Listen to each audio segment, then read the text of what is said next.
Para fazer um brigadeiro, você deve colocar os ingredientes no fogo e misturar até engrossar. Eis o resultado. Calma, eu sei que isso é um programa de informática. Como você viu, tudo começa com os ingredientes. A gente coloca tudo na panela. Eles se misturam até chegar ao resultado final. O computador funciona da mesma forma. Você entra os dados no computador. O computador processa esses dados e apresenta o resultado nos dispositivos de saída, como a tela e a impressora, por exemplo. Mas o que acontece entre a entrada dos dados e a saída? Como o computador consegue entender o que você quer e exibir o resultado na tela? Este processo envolve o trabalho de duas partes. Uma parte física e uma parte lógica. Digamos que a parte física é assim, como o corpo do computador. O computador não tem órgãos nem músculos, claro. Mas ele tem várias peças e conexões que juntos fazem o computador funcionar. No ser humano, o sistema nervoso faz a conexão entre as diversas partes do corpo. O computador não tem sistema nervoso, mas ele tem uma placa-mãe. A placa-mãe permite que todas as partes de seu computador recebam energia e comuniquem-se entre si. O computador também não tem cérebro, mas tem um processador que fica dentro da placa-mãe. O processador comanda todas as outras partes, incluindo o teclado, o monitor e o mouse. O processador serve para processar informações. Milhares e milhares delas representadas por zeros e uns, os bits. O cérebro humano não guarda todas as informações da mesma forma. O computador tem um local específico para guardar as informações de forma definitiva. O disco rígido, também conhecido como HD. E outro local para guardar as informações por um determinado tempo, a memória RAM.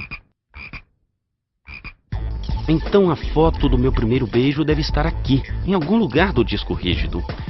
Peraí, achei! Minha coleção musical, meus textos, os programas que eu uso, tá tudo aqui guardado no meu disco rígido. Daqui a pouco, meu HD não vai aceitar mais nada. O cérebro humano é capaz de armazenar tudo. Já a memória do computador só guarda uma coisa: sequências de zeros e uns. Cada sequência de 8 dígitos forma um byte. A capacidade do HD é medida em número de bytes que ele consegue guardar. Nem todo ser humano processa e armazena as informações da mesma forma. Tem gente que não consegue guardar nem o próprio número de telefone. A capacidade de armazenamento também não é a mesma em todos os computadores. Os HDs dos computadores atuais podem guardar bilhões e até trilhões de bytes. A capacidade dos HDs de armazenar informação cresce com tanta rapidez que é capaz dessa informação ficar defasada antes mesmo deste vídeo chegar ao fim. E não podia ser diferente. Antes, o computador servia para fazer texto, planilhas, coisa do tipo. Esses arquivos não ocupam tanto espaço. Um computador hoje pode ter jogo, vídeo, música, milhares de fotos. Haja espaço para armazenar tanta informação. A memória do ser humano é praticamente um mistério para a ciência. Tem gente que come gengibre, faz palavra cruzada e até uma ginástica mental criada em algum lugar exótico. Tudo para expandir a memória. No caso do computador, nada disso funciona. Quando o HD do computador chega ao limite, as opções são: trocar o computador, instalar o novo HD, fazer uma faxina geral, ou guardar parte dos arquivos em dispositivos como o CD, o DVD ou o pendrive. Os pendrives funcionam como um pequeno HD móvel que a gente pode levar para todo canto. Por isso, é muito usado para transferir informações de um computador para outro. Mas, onde a gente estava antes de começar a falar sobre isso? Ah, a gente estava falando do tal hardware, a parte física do computador. Assim como o homem, os computadores podem ter formas diferentes. Em alguns computadores, a placa-mãe e outros elementos ficam reunidos em um gabinete separado da tela e do teclado. No caso do computador portátil, todos os componentes ficam reunidos em uma única peça. O monitor é o principal meio de comunicação entre o homem e a máquina. Existem diferentes tipos de monitor. A tela do monitor LCD é formada por pequenas células de cristal líquido entre duas placas de vidro. Atrás de cada ponto da tela existem 3 lâmpadas, uma azul, uma verde e uma vermelha. Os cristais líquidos funcionam como uma persiana, controlando a quantidade de luz. A tonalidade de cada ponto destes depende da quantidade de luz que passa pela persiana. O tamanho e a resolução variam de monitor para monitor. O tamanho é medido na diagonal, em polegada. A resolução é medida em pixels. Um pixel é a menor unidade da imagem. Quanto mais pixels o monitor tiver, maior a resolução do monitor. O termo resolução é usado para descrever o nível de detalhe de uma imagem. Alguns monitores funcionam com o toque do dedo. Mas essa tecnologia ainda não é muito utilizada em computadores pessoais. Para comunicar com o computador, a maioria de nós usa mesmo o mouse e o teclado. O mouse é uma espécie de extensão das mãos de uma pessoa. Ele serve para controlar o movimento do cursor na tela do computador. Existem vários tipos de mouse. Alguns, para controlar o movimento, possuem uma bola em sua parte inferior. Outros funcionam a laser. Os mouses podem vir com um ou mais botões. Esses botões servem para dizer à máquina o que ela deve fazer. Com eles, é possível arrastar itens, desenhar, abrir arquivos. Usar o mouse é que nem dirigir. Com o tempo, a gente faz no automático. Mas este simpático ratinho foi uma dessas invenções que custam a pegar. O mouse só chegou ao mercado no começo da década de 80. Outro elemento fundamental para se comunicar com o computador é o teclado.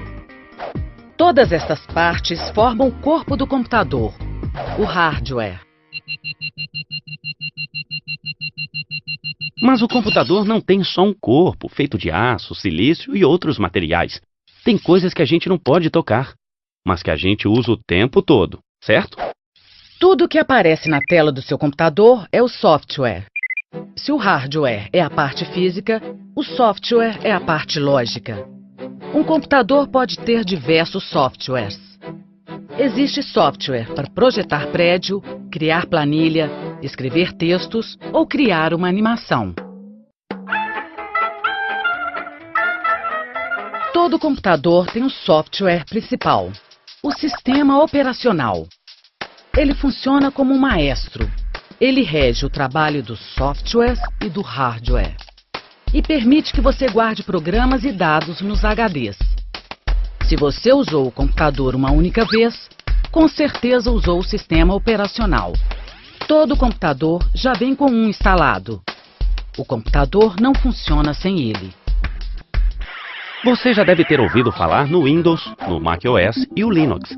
Esses são alguns dos sistemas operacionais mais conhecidos no mundo. Quando a gente liga o computador, a primeira página que aparece é apenas a interface do sistema operacional. Ele é bem mais complexo que isso.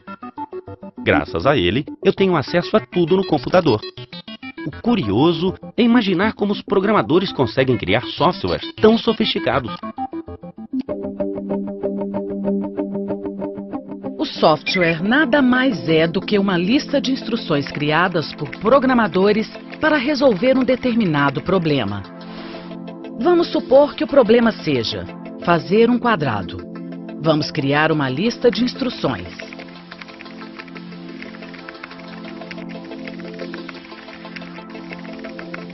Para fazer este quadrado, usamos 2 comandos. Bastaria dizer algo como: para fazer um quadrado, repita 4 vezes. Avance 10, direita. Como se trata de uma operação comum, poderíamos utilizar apenas a instrução seguinte: Quadrado. Um software para criar um quadrado seria algo como: é isso que um programador faz. Ele cria uma lista de instruções para que o processador possa executar uma determinada função. O desafio dele é criar uma lista simples, mas eficiente. Essas instruções se parecem um pouco com a linguagem do ser humano. Mas os primeiros computadores não eram nada amigáveis. Era preciso usar códigos cabeludos para fazer até operações simples. O computador apresentava esse código na forma de uma porção de luzinhas, como nos antigos filmes de ficção científica.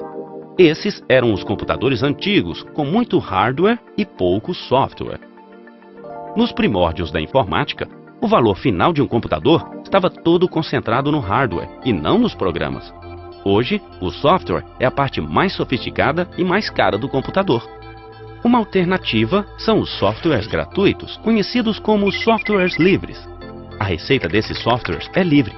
Todo mundo pode ver, mudar, melhorar. Existem softwares livres que realizam praticamente tudo o que os softwares comerciais fazem. E alguns são melhores.